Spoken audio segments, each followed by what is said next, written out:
"It's over, Crockett." The voice on the other end of the line was grim.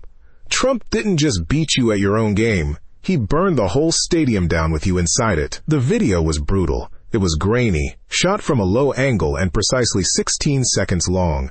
It showed Donald J. Trump, his face flushed with rage, leaning forward in his chair. His finger jabbed the air, a metronome of fury. The audio was distorted, but the words were clear enough. "You'll regret that," Trump's voice boomed, thick with anger. "You have no idea what you've just done. You crossed a line you don't come back from." That was it. That was the clip. And it was pure dynamite. Within an hour of it leaking to a friendly cable news network, Representative Jasmine Crockett was standing at a podium, a halo of camera flashes illuminating her triumphant smirk. She had the look of a hunter who had just felled a lion. Her voice, however, was a carefully crafted performance of solemn concern. "Today is a sad day for America," she began, her tone dripping with false sincerity. "We have seen, with our own eyes, footage from a sealed deposition showing the former President Donald Trump in a moment of uncontrollable rage, threatening, unhinged. This is not the temperament of a leader. This is the temperament of a tyrant, a man unfit for the sacred office he seeks to hold once more." She let the words hang in the air, a masterpiece of malicious insinuation. She didn't need to say more. The clip, playing on a loop on the giant screen behind her, did all the work. It was a political kill shot, delivered with gleeful precision. Her staff, standing just off camera, exchanged smug glances. They had him. The narrative was set. Trump was a powder keg, a man who couldn't handle the pressure of a simple legal proceeding. How could he possibly handle the nuclear codes? The media erupted. Pundits parsed the 16 seconds with forensic intensity. Body language experts were summoned to diagnose his, quote, "clear signs of narcissistic rage." Political strategists declared it a game-changing moment. On every screen, in every news alert, the story was the same. Trump's explosive temper, caught on tape, confirms the opposition's darkest warnings. In the calm, sun-drenched quiet of his Mar-a-Lago office, Donald Trump watched the television, his expression unreadable. He wasn't ranting. He wasn't throwing things. He was perfectly still, a statue of calculating calm in the eye of a hurricane he knew was coming. His lead counsel, David Eisenberg, a man whose loyalty was matched only by his razor-sharp legal mind, stood beside him. "They did it, sir." "Just like we predicted," David said, his voice a low, steady hum. Crockett's office leaked it to their favorite mouthpiece. "They bit on the bait so hard, they swallowed the hook, the line, and the sinker." Trump finally looked away from the screen, a faint, almost imperceptible smile touching his lips. It wasn't a smile of humor, but of vindication, the satisfaction of a general whose enemy had marched, with perfect predictability, straight into his trap.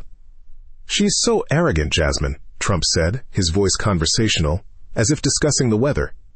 "She's so desperate for a win, so blinded by her hatred, that she never stopped to think why it would be so easy to get this clip. She thinks she's a prosecutor, but she's just a performer." He stood up and walked to the large mahogany desk. "David, is the motion ready?" "Filed 10 minutes ago, sir." "Emergency motion to unseal the full deposition transcript and all related exhibits.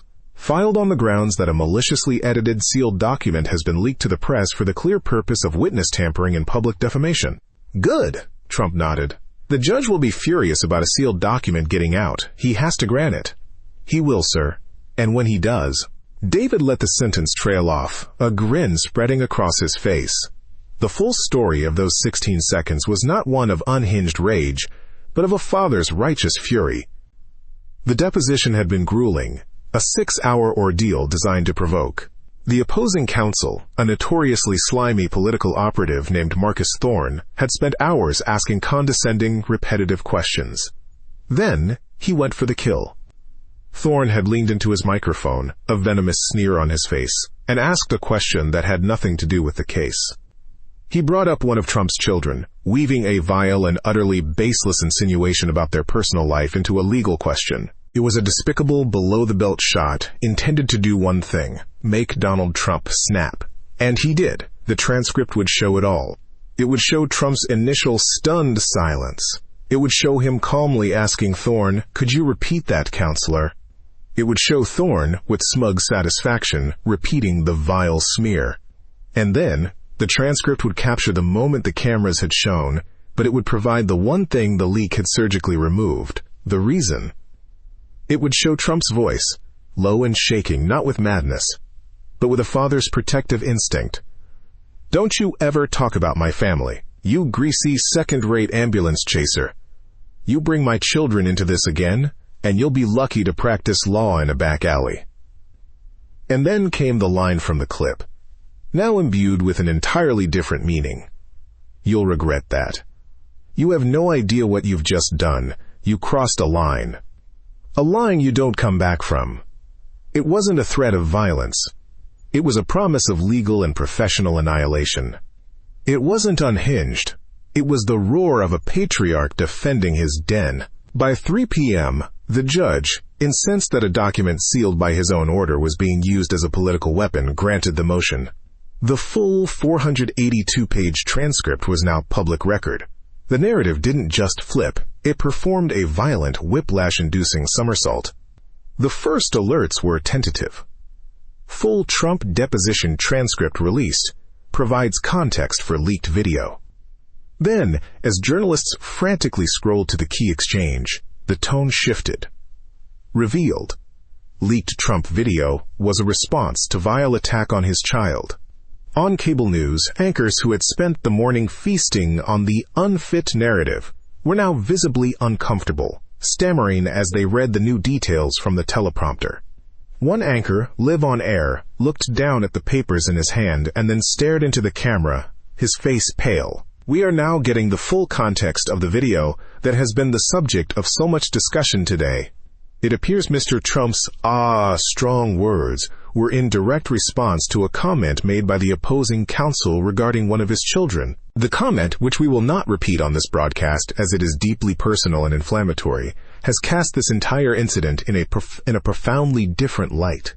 Jasmine Crockett was in a celebratory strategy meeting when her press secretary burst into the room, his face the color of ash. He held up his phone. "They released the whole thing," he whispered, his voice trembling. "The whole transcript. We're getting killed." Crockett snatched the phone. Her eyes darted across the screen, her confident smirk melting into a mask of pure panic. She saw the headlines. She saw the full exchange.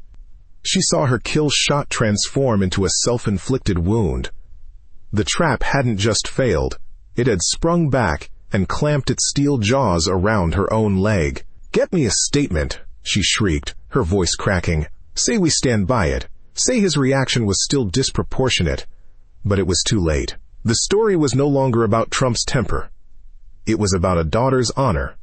It was about a corrupt lawyer's disgusting tactics. And it was about a politician who had trafficked in a malicious lie, using a deceptively edited clip from a sealed court document to do it. That evening, Donald Trump didn't release a furious statement. He didn't have to. He addressed the nation live from his office, the same room where he had calmly watched the storm break just hours earlier.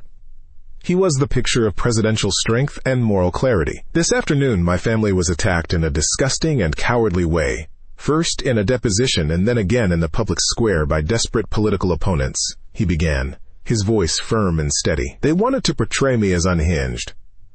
Perhaps I am. Perhaps any father, any mother, any person who loves their family would be unhinged when faced with such vile and baseless lies about their children." He paused, letting the words sink in. "To my political opponents, I say this. You can attack me all you want. You can lie about me. You can drag my name through the mud. I'm a fighter. I can take it. But you do not touch my family. That is a sacred line." Today, Representative Crockett and her allies showed the American people there is no line they will not cross, no lie they will not tell, and no honor they will not sacrifice in their pursuit of power. "I will always stand for my family, and I will always stand for the American families who know what it's like to be looked down on and lied to by the very people who are supposed to represent them. It was a masterstroke. The fallout for Crockett was catastrophic. The judge issued a blistering public admonishment, launching an investigation into the source of the leak from the deposition he had sealed. The House Ethics Committee received a formal complaint. Fellow Democrats, not wanting to be splattered with the mud from her failed attack, began to distance themselves. Her name became synonymous with cheap shots and deceit. The story had a hero, but it wasn't who she thought it would be. Donald Trump, through a combination of strategic foresight and a raw, justified defense of his own blood, had emerged not just unscathed, but stronger.